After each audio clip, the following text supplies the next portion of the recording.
Chapter 12. The hearing wasn't anything like I thought it would be. Besides Derry and Soda and me, nobody was there except Randy and his parents, and Cherry Valance and her parents, and a couple of other guys that had jumped Johnny and me that night. I don't know what I expected the whole thing to be like. I guess I've been watching too many Perry Mason shows. Oh yeah, the doctor was there, and he had a long talk with the judge before the hearing. I don't know what he had to do with it then, but I do now. First, Randy was questioned.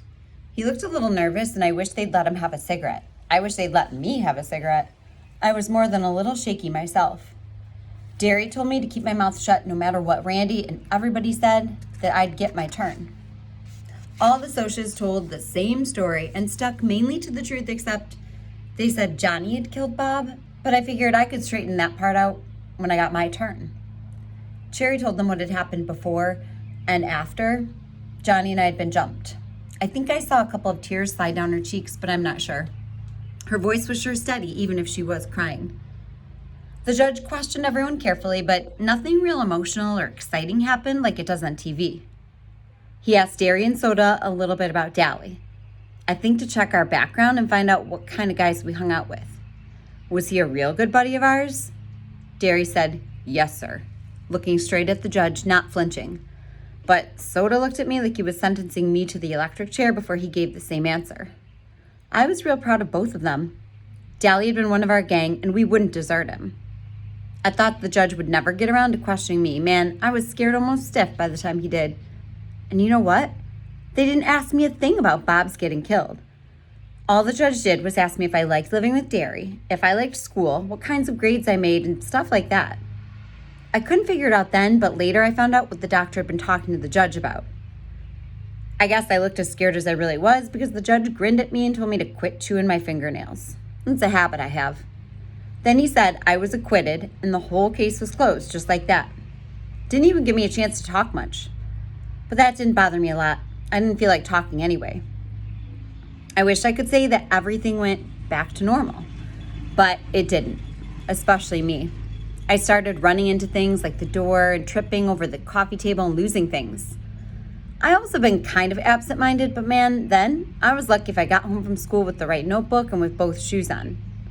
I walked all the way home once in my stocking feet and didn't even notice it until Steve made some bright remark about it. I guess I'd left my shoes in the locker room at school, but I never did find them. And another thing, I quit eating. I used to eat like a horse, but all of a sudden, I wasn't hungry. Everything tasted like bologna. I was lousy at my schoolwork too. I didn't do too badly in math because Derry checked over my homework and that, and usually caught all my mistakes and made me do it again. But in English, I really washed out. I used to make A's in English, mostly because my teacher made us do compositions all the time. I mean, I know I don't talk good English. Have you ever seen a hood that did? But I can write it good when I try. At least I could before. Now I was lucky to get a D on a composition. It bothered my English teacher the way I was goofing up, I mean. He's a real good guy who makes us think, and you can tell he's interested in you as a person, too. One day, he told me to stay in after the rest of the class left. "Pony boy, I'd like to talk to you about your grades." Man, I wish I could beat it out of there. I knew I was flunking out in that class, but golly, I couldn't help it. There's not much to talk about, but judging from your scores, Pony, I'll give it to you straight. You're failing this class right now, but taking into consideration the circumstances, if you come up with a good semester theme, I'll pass you with a C grade. Taking into consideration the circumstances.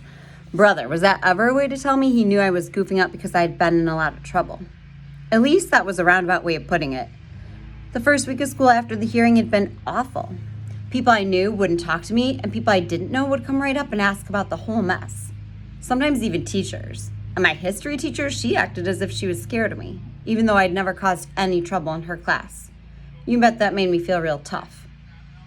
"Yes, sir," I said. "I'll try. What's the theme supposed to be on?" "Anything you think is important enough to write about. And it is not a reference theme. I want your own ideas and your own experiences." My first trip to the zoo, oh boy, oh boy. "Yes, sir," I said, and got out of there as fast as I could. At lunch hour, I met Two-Bit and Steve out in the back parking lot. We drove over to a little neighborhood grocery store to buy cigarettes and Cokes and candy bars. The store was the Grease hangout, and that was about all we ever had for lunch. The Socs were causing a lot of trouble in the school cafeteria, throwing silverware and stuff, and everybody tried to blame it on us greasers. We all got a big laugh out of that. Greasers rarely even eat in the cafeteria. I was sitting on the fender of Steve's car, smoking and drinking a Pepsi, while he and Two-Bit were inside talking to some girls, when a car drove up and 3 Socs got out. I just sat there and looked at them and took another swallow of the Pepsi. I wasn't scared. It was the oddest feeling in the world. I didn't feel anything. Scared, mad, or anything, just zero. "You're the guy that killed Bob Sheldon," one of them said. "And he was a friend of ours. We don't like nobody killing our friends, especially greasers." Big deal. I busted the end off my bottle and held onto the neck and tossed away my cigarette. "You get back in your car or you'll get split." They looked kind of surprised, and one of them backed up. "I mean it." I hopped off the car. "I've had about all I can take from you guys." I started toward them, holding the bottle the way Tim Shepard holds a switch, out and away from myself in a loose but firm hold. I guess they knew I meant business because they got into their car and drove off. "You really would have used that bottle, wouldn't you?" Two-Bit had been watching from the store doorway. "Steve and me were backing you, but I guess we didn't need to. You'd have really cut them up, huh?" "I guess so," I said with a sigh.